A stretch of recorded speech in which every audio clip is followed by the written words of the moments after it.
Football में individual training करते वक्त अगर आप ये 3 मिस्टेक्स करते हैं जो अभी मैं आपको बताने वाला हूं, तो आपका इंडिविजुअल ट्रेनिंग अच्छी तरीके से नहीं हो पाएगा, आप अच्छी तरीके से इंप्रूव नहीं कर पाएंगे। Mistake number 1, no intensity. अगर आप गेम इंटेंसिटी के साथ अपना इंडिविजुअल ट्रेनिंग नहीं करते हैं तो होता ये है कि इंडिविजुअल ट्रेनिंग आप आराम आराम से करते हैं, पूरा धीरे धीरे हल्के हल्के करते हैं, लेकिन गेम जब आएगा तो गेम में तो आपको हल्के हल्के खेलने के लिए नहीं मिलेगा ना। गेम बहुत high intensity high pace situation में खेला जाता है पूरा, तो उस टाइम में आपका इंडिविजुअल ट्रेनिंग आपको साथ नहीं देगा गेम में अच्छा खेलने के लिए 90 मिनट्स तक। तो जिस इंटेंसिटी के साथ यानी कि जिस पेस के साथ आप एक एक्चुअल फुटबॉल गेम खेलते हैं, उसी पेस के साथ आपको इंडिविजुअल ट्रेनिंग भी करना है। जैसा कि मैंने आपको पहले भी बताया है, आपका जो इंडिविजुअल ट्रेनिंग है वो होना चाहिए maximum intensity in a short period of time. Okay. Mistake number 2, individual training को एंजॉय ना करना। देखिए गाइस, मैं ये मानता हूं कि इंडिविजुअल ट्रेनिंग का जो फिटनेस वाला पार्ट है वो आपको एंजॉय नहीं लगेगा, या फिर जो डेलिब्रेट ट्रेनिंग होता है, डेलिब्रेट ट्रेनिंग का मतलब ये है कि मतलब पूरा स्ट्रक्चर वाइज ट्रेनिंग करना, यानी कि इतना मिनट टेक्निकल स्किल्स, इतना मिनट फिजिकल फिटनेस, इतना मिनट स्टैमिना, इतना मिनट स्पीड। तो इन सारे चीजों के ऊपर अगर आप काम करते हैं, यानी कि इन सारी चीजों को इंप्रूव करने की कोशिश करते हैं इंडिविजुअली अकेले अकेले फील्ड में जाके, तो आपको इसमें एंजॉय ना लगना ये नॉर्मल है, पूरी तरह नॉर्मल है। देखिएगा, इस ट्रेनिंग में मजा ना लगना यानी कि ट्रेनिंग को एंजॉय ना करना ये कोई नई बात नहीं है।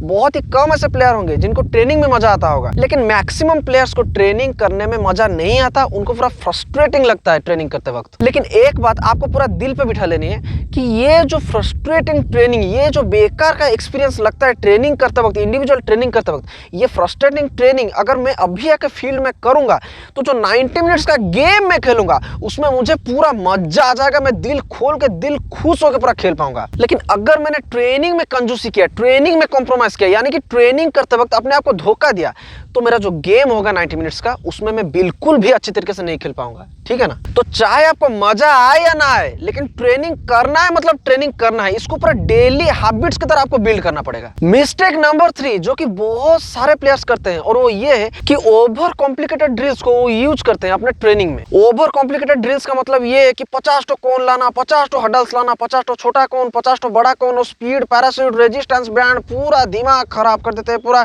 और रिबाउंडर, बहुत सारे मतलब इधर उधर की चीजें लाके पूरा ट्रेनिंग को पूरा बिगाड़ देते हैं।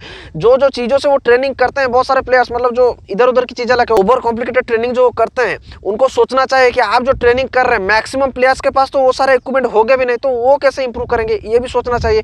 दूसरी बात यह कि ये ओवर कॉम्प्लिकेटेड ट्रेनिंग करने से बिल्कुल कोई फायदा नहीं होने वाला, और आप जो अपने स्किल्स को डेवलप करने की कोशिश कर रहे हैं इन ओवर कॉम्प्लिकेटेड ड्रिल्स को यूज करके, अगर आप ऐसा कर रहे हैं तो आपके स्किल्स को डेवलप होने में भी बहुत ज्यादा टाइम लग जाएगा। इन सारे ड्रिल्स से आपका स्किल्स बहुत धीरे धीरे इंप्रूव होंगे, या फिर इंप्रूव हो गए ही नहीं। गलत ट्रेनिंग अगर आप कर रहे हैं तो बिल्कुल कुछ नहीं होगा। ओवर कॉम्प्लिकेटेड ड्रिल्स ना करके आपको बेसिक फाउंडेशन के ऊपर काम करना चाहिए। पासिंग हो गया, ड्रिबलिंग हो गया, हमारा शूटिंग हो गया, बॉल कंट्रोल हो गया, वॉल पास करिए, ठीक है ना, वॉल पास करिए, वॉल पे शूटिंग प्रैक्टिस करिए। 1-2 कोन रख के, मैक्सिमम 1 to 2 कोन्स। अगर आपके पास कोन नहीं भी है फिर भी जूता रख सकते हैं, या फिर सॉक्स रख सकते हैं, कुछ भी एक तो चीज रख के, पत्थर रख सकते हैं, उसमें ड्रिबलिंग प्रैक्टिस कीजिए। और अगर आप अपने फुटबॉल स्किल्स को नेक्स्ट लेवल पर इंप्रूव करना चाहते हैं तो आपका बेस्ट फ्रेंड बन सकता है एक वॉल, यानी कि दीवार। जिनेदिन जिदान ने एक बार कहा था कि एक नॉर्मल एवरेज फुटबॉलर को एक वर्ल्ड क्लास प्लेयर बना सकता है सिर्फ एक वॉल, यानी कि दीवार। इतने सुंदर और बेहतरीन ड्रिल्स आप प्रैक्टिस कर सकते हैं सिर्फ एक दीवार को यूज करके कि आप सोच भी नहीं सकते। और स्टैमिना, स्पीड, एंड्योरेंस, स्ट्रेंथ, इन सब को बढ़ाने के लिए, एजिलिटी, इन सब को बढ़ाने के लिए आपको कोई इतना ज्यादा इक्विपमेंट का जरूरत नहीं है। आप सिर्फ बॉडी और फील्ड और बॉडी से अपने शरीर को यूज करके और फील्ड में आके आप बहुत ही ज्यादा स्टैमिना बढ़ा सकते हैं, बहुत ज्यादा फिट हो सकते हैं फुटबॉल के लिए, सिर्फ अपने बॉडी को यूज करके। इतना ज्यादा इधर उधर के इक्विपमेंट आपको बिल्कुल जरूरत नहीं है। हाँ, अगर आपके पास पैसे हैं तो आप इन्वेस्ट करिए, मैं मना नहीं करूंगा, लेकिन फिर भी अगर नहीं है तो जबरदस्ती इन सब में पैसा लगा के ओवर कॉम्प्लिकेटेड मत करिए अपने ट्रेनिंग सेशन को। जितना सिंपल रख सकते हैं उतना सिंपल रखिए, और फाउंडेशन के ऊपर फोकस कीजिए, फाउंडेशन को इंप्रूव करने के ऊपर। ठीक है ना। तो ये रहे वो 3 मिस्टेक्स जिनको अगर आप अवॉइड करते हैं अपने इंडिविजुअल ट्रेनिंग सेशन के दौरान, तो आप बहुत ही अच्छी तरीके से इंडिविजुअल ट्रेनिंग कर पाएंगे और फुटबॉल में अपने आप को इंप्रूव कर पाएंगे। तो गाइस फिर मिलते हैं मेरे अगली वीडियो में, तब तक के लिए love this beautiful game, train like a beast.